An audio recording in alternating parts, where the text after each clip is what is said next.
This military stone looks very similar to hundreds of others in this cemetery. It is, however, unique. It marks the grave of the only known female veteran of the Civil War buried in Iowa to have a stone from the Veterans Administration. The woman's grave this stone marks is Sarah A. Graham Palmer Young. She was quite unique as well. Over 10,000 people attended her funeral right here in 1908. Sarah was born in New York State in 1830.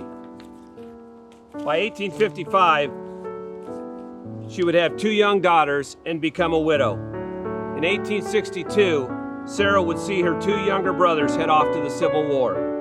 It was then, in 1862, when her sense of duty and an unstoppable drive to help was not deterred by the prevalent notion that the battlefield was no place for a woman.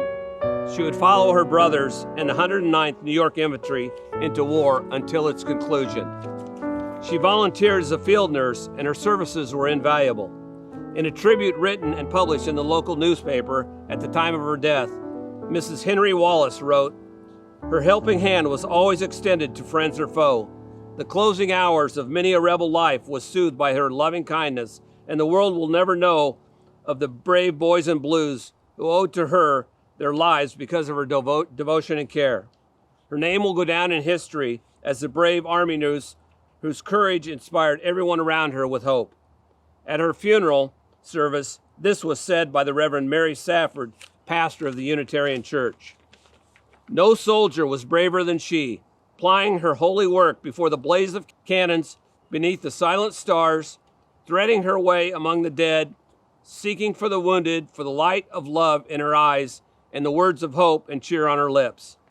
That was the physical courage glorified by the spirit of unselfish devotion. The soldiers loved her and for a while called her Little Mother. As a woman younger than many of the men she treated, being referred to as mother was not entirely desirable. She was then a widow, and Colonel Nettles gave her the nickname Aunt Becky, owing to a little story he had read in which the heroine was named Becky.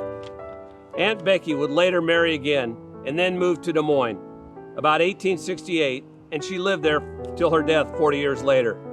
She never stopped being an advocate. When the Spanish-American War was declared, she again came to the front as a leader of the Iowa Sanitary Commission. It was like the Red Cross, in which the state united in working for the soldiers of Iowa.